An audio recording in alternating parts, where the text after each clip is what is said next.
Welcome to another episode of doctor साहब show. I am Mehru. आज हम बात करने जा रहे हैं थायराइड डिजीज़ के बारे में और उससे रिलेटेड डिफरेंट इश्यूज़ के बारे में that can affect the glands. So let's start. But before we start मैं आपको रिमाइंड कराना चाहती हूँ कि अगर अभी तक आपने हमारे चैनल को सब्सक्राइब नहीं किया तो काइंडली सब्सक्राइब करिए और बेल आइकन को हिट ज़रूर कीजिएगा ताकि आप टाइमली न्यू वीडियोस भी देख सकें। सो थायराइड जो होता है वो एक स्मॉल बटरफ्लाई शेप ग्लैंड होता है जो हमारे नेक में लोकेट होता है। It plays a crucial role in regulating और metabolism, energy levels, and overall health. However, when the thyroid is not functioning properly, it can lead to a host of health problems. From hypothyroidism to hyperthyroidism to goiter and thyroid nodules. We will be discussing the causes, symptoms, and treatment of all these diseases and the conditions as well. Joining us today is Dr. Heather, an expert in the field of thyroid disease. और हम उनसे उनका expert knowledge भी share करेंगे and we will also be sharing his knowledge and insight on the topic. Let's welcome doctor Haider. I hope doctor साहब you are doing great. जी अस्सलाम वालेकुम महरू। क्या हाल है आपके? ठीक हैं? अल्हम्दुलिल्लाह, आई एम फाइन। अल्हम्दुलिल्लाह, everything is good too on my end as well. Let's begin our show. Dr. Heather, can you tell us a little bit about the thyroid gland and its importance in the body? जो सबसे पहले तो हमें पता होना चाहिए कि thyroid gland जो होता है वो यहाँ पे नेक में होता है, just below the Adam's apple. यहाँ पे इसकी लोकेशन होती है। ये बटरफ्लाई शेप ग्लैंड होता है। इसके इसके जो होते हैं ये बीच में कनेक्ट होता है स्टमक के साथ, और इसके जो होते हैं एक राइट लोब होता है और एक लेफ्ट लोब होता है, ठीक है। और यहीं पे रिकरेंट लैरिंजियल नर्व भी होती है जिसको हम जो कि यूजली जब थायराइड ग्लैंड को रिमूव करते हैं तो उसके अंदर इंजर्ड हो जाती है, तो उसकी वजह से जो होता है पेशेंट जो होता है बोलने में उसको हॉर्सनेस ऑफ वॉइस मिलती है, ठीक है। तो सबसे पहले जो है आपको सब लोगों को ये ज़रूर इसका समझना होगा कि हार्मोन कहाँ से आ रहे हैं और कहाँ पे जा रहे हैं। तो एक समझने का एक नेक्सस होता है जब हार्मोन रिलीज हो रहे होते हैं ब्रेन से। हाइपोथैलेमस जो होता है ब्रेन के अंदर होता है, ठीक है, वो जो होता है सबसे पहले, और हाइपोथैलेमस है और एंटीरियर पिट्यूटरी ग्लैंड है और थायराइड हार्मोन है। तीन चीज़ें आपको समझनी है। हाइपोथैलेमस जो कि हाइपोथैलेमस ब्रेन का पार्ट है बीच में यहाँ पे, और उसके साथ हाइपोथैलेमस जो होता है वो रिलीज करता है रिलीजिंग हार्मोन, ठीक है। अगर थायराइड ग्लैंड को हाइपोथैलेमस में रिलीज करवाना है तो हाइपोथैलेमस रिलीजिंग हार्मोन निकालेगा, और वो हाइपोथैलेमस रिलीजिंग हार्मोन जो होता है पिट्यूटरी ग्लैंड जो कि पिट्यूटरी फोसा के करीब होता है ब्रेन के अंदर, वो जब hypothalamus releasing hormone pituitary gland के पे आके रिलीज होगा तो वो पिट्यूटरी ग्लैंड जो होता है वो रिलीज करेगा हार्मोन, थायराइड स्टिमुलेटिंग हार्मोन, और जो कि एंटीरियर पिट्यूटरी से निकलता है। दो पार्ट होते हैं पिट्यूटरी ग्लैंड के, anterior and posterior. Anterior gland से कुछ हार्मोन आते हैं, कुछ पोस्टीरियर से आते हैं। Thyroid gland thyroid stimulating hormone anterior pituitary से आता है और फिर वो आके थायराइड ग्लैंड के ऊपर एक्ट करता है। यहाँ पे जब वो आएगा थायराइड ग्लैंड के ऊपर ब्लड से होता हुआ, मतलब ब्लड के थ्रू, और जो होता है वो रिलीज होता है, तो फिर जो होता है वो सिक्रीट करता है हार्मोन, थायराइड हार्मोन जो कि T3 और T4 होता है। तो ये सबसे इम्पोर्टेंट कॉन्सेप्ट है, इसको समझने की ज़रूरत है। इस तरह जितने भी हार्मोन बेसिकली जो एक्ट कर रहे होते हैं कहीं बॉडी में, फॉर एग्जांपल किडनी के ऊपर कुछ हार्मोन निकल रहे होते हैं एड्रीनल ग्लैंड से, उनका भी यही फंक्शन होता है कि वो पहले हाइपोथैलेमस से निकला उसका रिलीजिंग हार्मोन, उसने एंटीरियर पिट्यूटरी पे एक्ट किया, फिर वहाँ से ACTH और दूसरे हार्मोन निकल के एड्रीनल ग्लैंड पे जाके एक्ट कर रहे होते हैं। ये एक्ट समझने की ज़रूरत है। Okay, that's really interesting in how beautifully our glands are connected with each other. Dr. Sahab, please बताएं what is the function of thyroid gland? Main function जो होता है ये मेटाबॉलिज्म के अंदर हेल्प करता है बॉडी के, और जो होता है इसको फिजियोलॉजिकल मैकेनिज्म जो होता है इसको बैलेंस रखता है थायराइड हार्मोन को, और अदरवाइज इनकी कुछ भी इनकी लेवल ख़राब हो जाता है तो बॉडी में प्रॉब्लम्स आना शुरू हो जाते हैं। और जो है ये जो होता है इसका बेसिकली बहुत इम्पॉर्टेंट रोल है बॉडी के अंदर। मेटाबॉलिज्म को ये कंट्रोल भी रखता है और फिजियोलॉजिकली इसको जो होता है वो अप्रोप्रिएट रखता है हार्मोन लेवल को। अच्छा, तो जैसे हमने शुरू में बात की कि इसके मतलब क्या क्या इशू हो जाते हैं। सबसे पहले हाइपोथायराइडिज्म हो जाता है। हाइपोथायराइडिज्म जो होता है मोस्ट कॉमन प्रॉब्लम है थायराइड ग्लैंड की, और यूजली बहुत ज़्यादा कॉमनली सीन होती है। जिस तरह से कहना कि डायबिटीज कॉमन है पेशेंट के अंदर, ब्लड प्रेशर हाइपरटेंशन कॉमन है, इसी तरह से हाइपोथायराइडिज्म भी जो होता है ना वो बहुत ज़्यादा कॉमनली सीन होता है पेशेंट के अंदर, और यूजली जो होता है कॉमनली मिल रहा होता है। ठीक है, तो इसी तरह हाइपोथायराइडिज्म है जिसके अंदर थायराइड हार्मोन जो होते हैं उनका लेवल जो होता है लो हो जाता है, और हाइपरथायराइडिज्म में उसके अंदर जो होता है उनका लेवल बढ़ जाता है, नाम से ही है। और एक सब क्लिनिकल हाइपोथायराइडिज्म होता है। सब क्लिनिकल में भी उनका लेवल जो होता है उसका सब क्लिनिकल हाइपोथायराइडिज्म में भी क्या होता है कि उनका लेवल जो होता है वो मतलब ड्रॉप नहीं होता, लेवल तो नॉर्मल होता है हार्मोन का, लेकिन जो होता है हाइपोथायराइडिज्म जो होता है उसके अंदर TSH जो होता है थायराइड स्टिमुलेटिंग हार्मोन जो आ रहा होता है पिट्यूटरी से, वो थोड़ा सा बढ़ावा मिलता है। ओके, आप प्लीज़ हमारे व्यूअर्स को ये भी बताएं कि what is the presentation of thyroid gland. तो सबसे पहले प्रेजेंटेशन जो होती है उसके अंदर ये होती है कि पेशेंट प्रेजेंट करता है कोई ना कोई यहाँ पे थायराइड के एरिया में स्वेलिंग मिलती है, मतलब कि स्वेलिंग मिलती है यहाँ पे, और इस स्वेलिंग के काफ़ी कॉजेज होते हैं। तो उसमें पहले देखा जाता है कि स्वेलिंग को कि वो वाकई मतलब थायराइड है या नहीं है। तो पेशेंट से हम कहते हैं कि भाई आप मतलब वाटर कहते हैं कि ड्रिंक करके दिखाएं। जब वो फिर उसको ऑब्जर्व करते हैं जगह को, अगर वो स्वेलिंग जो होती है वाकई थायराइड से रिलेटेड होती है और मूव कर रही होती है जब वो ड्रिंक कर रहा था वाटर, तो फिर इससे पता चलता है कि ये कितनी सिग्निफिकेंट है। और थायराइड की स्वेलिंग जो होती है और भी रीजंस में मिल रही होती है, मतलब जैसे कि ग्वाइटर होता है, नॉन टॉक्सिक ग्वाइटर है, मल्टीनोड्यूलर ग्वाइटर है, थायराइडिस भी हो सकती है वो स्वेलिंग, थायराइड एडिनोमा या थायराइड कैंसर भी हो सकती है उस स्वेलिंग जो होती है ना। तो ये सारी कंडीशंस के अंदर मिलती है। Okay, and how are these issues diagnosed? Is there any test, scan or something जिससे हमें ये पता चल सके कि हमें हाइपरथायराइडिज्म है या हाइपोथायराइडिज्म है?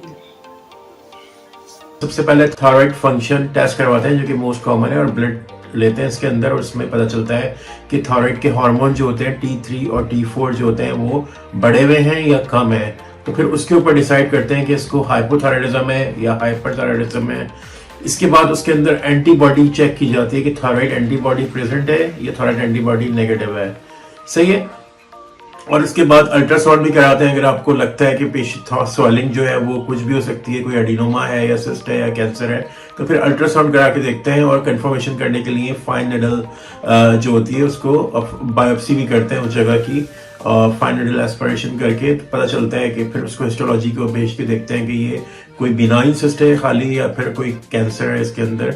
इसके साथ साथ CT और MRI भी करवाते हैं थायराइड ग्लैंड का, उसके थ्रू पता चलता है कि वाकई कंफर्म करते हैं डायग्नोसिस को, कोई मतलब थायराइड ही है या कुछ और है या कोई सेकेंडरी या फिर लिम्फ नोड कुछ भी हो सकता है, इसकी तरह पता चलता है। ओके डॉक्टर साहब, हमें ये कैसे पता चलेगा कि हमें हाइपरथायराइडिज्म है या हाइपोथायराइडिज्म है?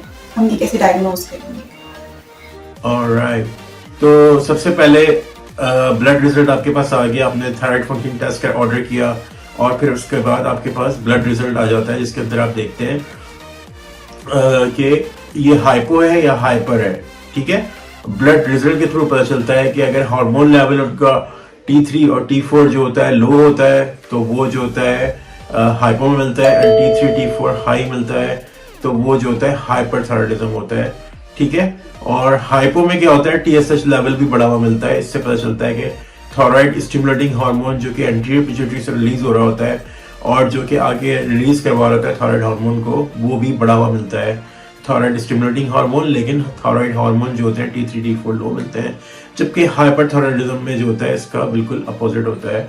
उसमें क्या होता है कि थायराइड हार्मोन बढ़े हुए मिलते हैं लेकिन TSH जो होता है वो लो मिल रहा होता है। तो इस तरह से पता चलता है।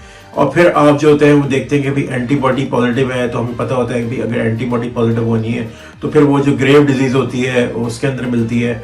और फिर अगर हाइपरथायराइडिज्म में एंटीबॉडी मिल रही है आपको तो वो ग्रेव डिजीज में मिलती है। और अगर हाइपोथायराइडिज्म की पिक्चर है, प्रॉपर हाइपोथायराइडिज्म की पिक्चर है, मतलब T3 T4 कम है, TSH बढ़ा हुआ है, हाइपोथायराइडिज्म की पिक्चर है, इसके अंदर अगर एंटीबॉडी मिल रही है तो वो जो होती है आपको हाशिमोटो डिजीज होती है उसके अंदर मिलती है। ठीक है, तो अब हम बात करते हैं हाइपरथायराइडिज्म में। जिस तरह अभी बताया है कि TSH जो होता है, जो थायराइड स्टिमुलेटिंग हार्मोन हो रहा होता है, वो लो होता है, लेकिन T3 T4 जो होते हैं वो बड़े होते हैं हाइपरथायराइडिज्म में।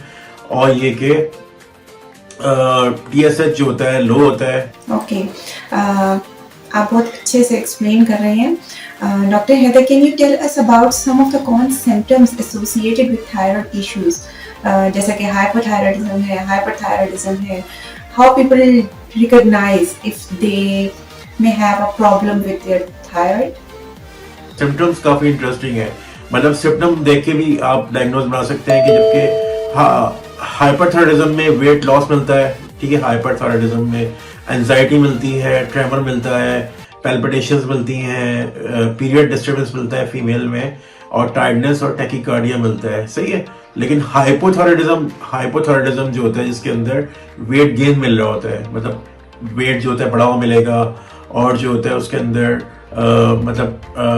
ब्रैडीकार्डिया मिलता है इंस्टेड ऑफ टैकीकार्डिया, और बाकी टायर्डनेस वगैरह तो कॉमन होती है।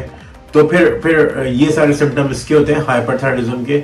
जबकि ग्रेव डिजीज क्या होती है? ग्रेव डिजीज जो होती है एक तरह की ऑटो इम्यून कंडीशन है, मतलब ऑटो इम्यून का मतलब बॉडी खुद उसके खिलाफ जो होती है एंटीबॉडीज बना रही होती है, तो ऑटो इम्यून कंडीशन होती है। हाइपरथायराइडिज्म की पिक्चर के अंदर ग्रेव डिजीज मिलती है, जिसके अंदर थायराइड एंटीबॉडी टेस्ट करवाया, वो पॉजिटिव आया पेशेंट को हाइपरथायराइडिज्म में। और हाइपरथायराइडिज्म के अंदर आपने देखा होगा कि अक्सर ग्वाइटर मिलता है, बहुत ज्यादा स्वेलिंग बहुत बड़ी पेशेंट के कुछ खवातीन में मिल रही होती है। और उसके साथ साथ क्या होता है कि आई डिजीज भी होती है उनको, जिसको टोसिस कहते हैं। उसके अंदर लगता है कि भाई आई उनकी जो है ना बाहर आने वाली है जो है।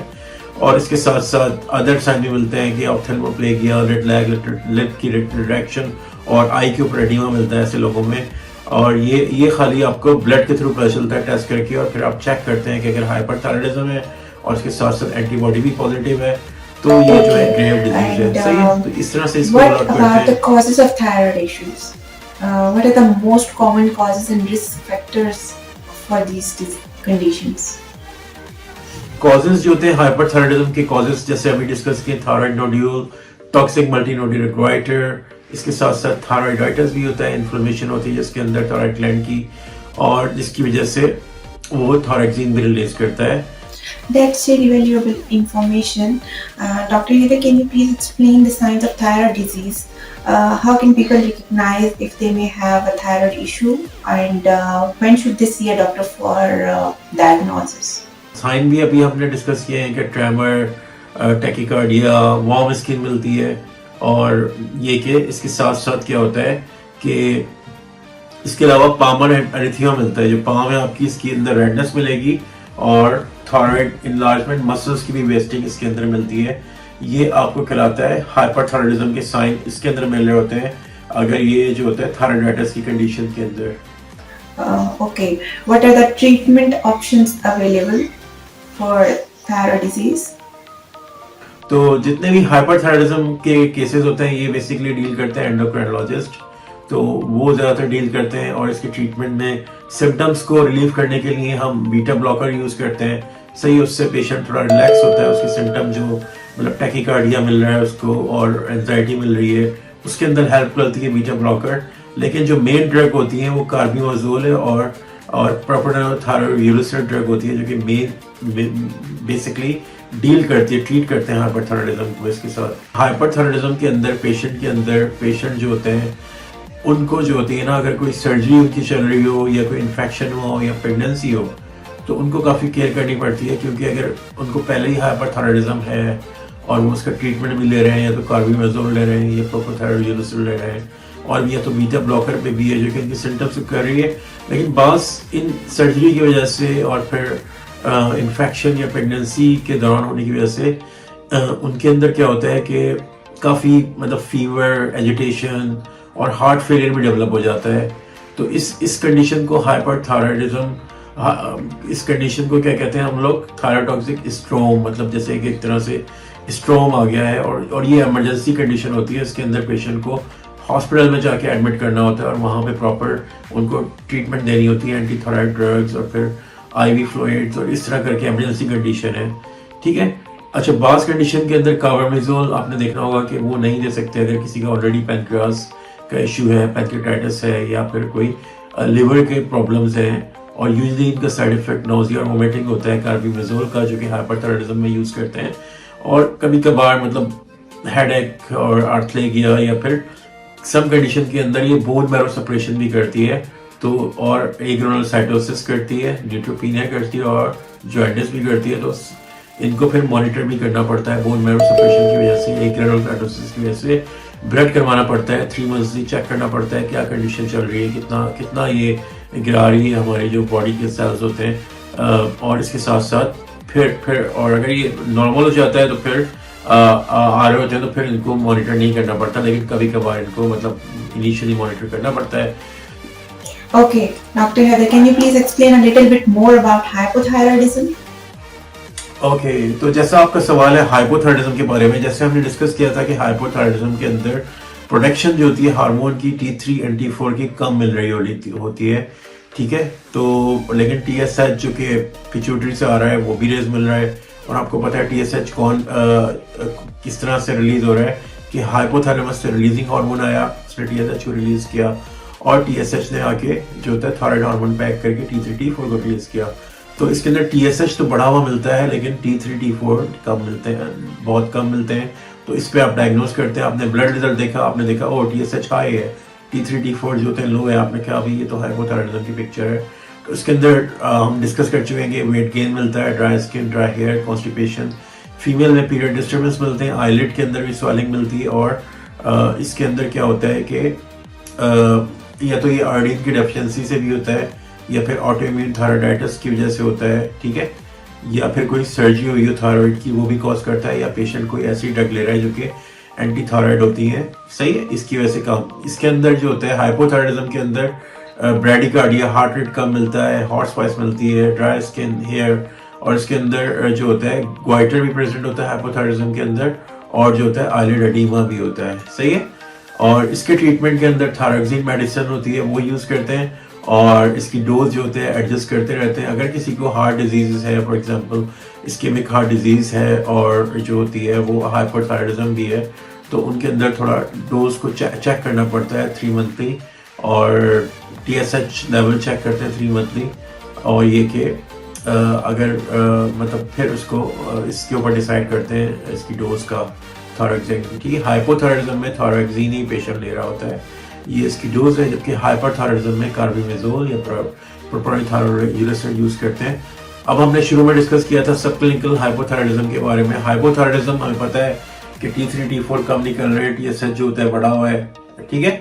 लेकिन सब क्लिनिकल में क्या होता है कि इसके सब क्लिनिकल में क्या होता है, T4 जो होता है वो नॉर्मल होता है, ठीक है, जो हार्मोन है उनका मतलब जो थायराइड हार्मोन्स हैं वो नॉर्मल मिल रहे हैं, सही है, लेकिन TSH बढ़ा हुआ ही मिल रहा है, सही है। तो इसमें ये होता है कि अगर TSH हाई आ रहा है, उसकी परसेंटेज जो होती है देखनी पड़ती है, बहुत ज़्यादा हाई है, मतलब उसका लेवल जो होता है बहुत ज़्यादा हाई मिल रहा है, आप उसको चेक करते हैं 2-3 महीने बाद, फिर 3 महीने बाद 2-3 दफ़ा चेक करा के मिलता है कि वाकई TSH 2-3 दफ़ा बहुत ज़्यादा हाई आ रहा है, मतलब 10, 11, 12 के ऊपर उसकी जो होती है वैल्यू आ रही है, तो फिर हम उसको ट्रीट करते हैं, चाहे सिम्टम्स हो या नहीं हो, ठीक है। सब क्लिनिकल का मतलब ये है कि क्लिनिकली प्रेजेंट नहीं करते सिम्टम्स, लेकिन जो होता है लेकिन TSH बढ़ा हुआ होता है, और जो होता है हार्मोन जो होते हैं वो नॉर्मल होते हैं, ठीक है। तो लेकिन अगर TSH जो होता है आपने 6 मंथ अपार्ट करवा के देखा हाई आ रहा है, और जो होता है सिम्टम्स नहीं है, लेकिन जब भी हम इसको ट्रीट करते हैं, ठीक है, TSH लेवल इसको हम ट्रीट करते हैं, और इसके अंदर जो होता है मतलब ट्रीट से मतलब इसके अंदर ट्रायल कर लेते हैं, थायरोक्सिन देके देखते हैं कि पेशेंट को फायदा होता है या नहीं होता। Okay, Dr. Heather, can you please educate us on thyroid cancer? What are the different types of thyroid cancer, and what are the causes and risk factors, and how it is diagnosed and treated? Can you also discuss the prognosis for patients with thyroid cancer and the importance of early detection as well? सबसे पहले thyroid cancer जो होता है वो effect करता है thyroid gland को ही, ठीक है, और ये कि मतलब इसके अंदर से आपको पता है कि हार्मोन निकल रहे होते हैं, तो इसको प्रॉपर्ली इसको ये जो होता है थायराइड कैंसर की वजह से प्रॉब्लम हो जाती है हार्मोन्स की सिक्रेशन के अंदर, और ज़्यादातर इसके अंदर जो होता है मोस्ट कॉमन होता है पीपल इन देयर 30s के अंदर और ओवर द एज ऑफ 60, और वुमेन के अंदर बहुत ज़्यादा कॉमन होता है ये देन मैन। और इसके सिम्टम्स में जो होता है लंप मिल रहा होता है, स्वेलिंग मिलती है, और जो होता है नेक के फ्रंट के ऊपर सॉलन ग्लैंड जो होते हैं नेक के वो भी सॉलन हो जाते हैं, और सोर थ्रोट और डिफिकल्टी इन सॉलिंग मिलती है। इसके साथ साथ इसमें ही होता है कि डिफरेंट टाइप के थायराइड कैंसर होते हैं, जैसे कि पेपिलरी कार्सिनोमा मोस्ट कॉमन है। इसके साथ फॉलिकुलर कार्सिनोमा भी होता है, मेडुलरी थायराइड कार्सिनोमा भी होता है, और इसके साथ एनाप्लास्टिक थायराइड कार्सिनोमा भी होता है। ये इसकी टाइप हो जाती हैं। और जो कॉज होता है किस वजह से होता है थायराइड कैंसर, उसके अंदर ये होता है कि कोई डीएनए जो होता है हमारा उसके अंदर कोई चेंज आ जाए, या फिर उसके साथ साथ जो होता है डीएनए के अंदर चेंज आ गया है कोई थायराइड सेल्स के अंदर, और उसके साथ साथ जो होता है वो उसको ग्रो करने में प्रॉब्लम हो रही है, मतलब और जिसकी वजह से जो थायराइड ग्लैंड के अंदर इश्यूज स्टार्ट हो जाते हैं।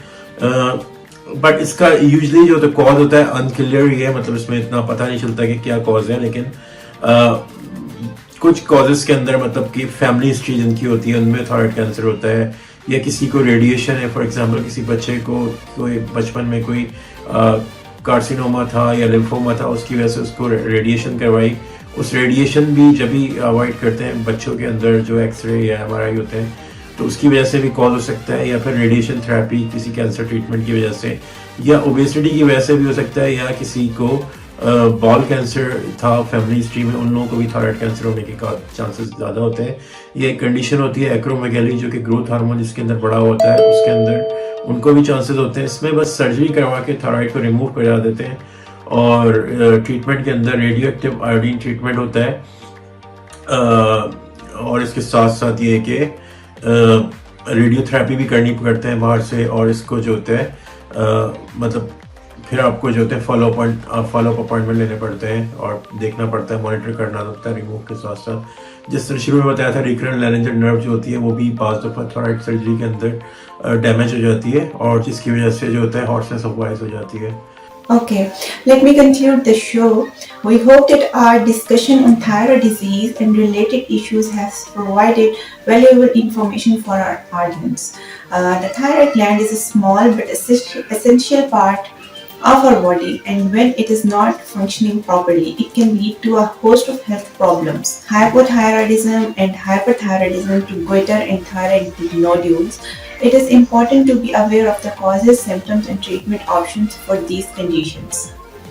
I would like to thank Dr. Heather for his expert insights and sharing his knowledge on the topic. Remember, early detection and treatment are key to managing thyroid disease and maintaining overall health. If you suspect you may have a thyroid issue, be sure to talk to your healthcare provider for an evaluation.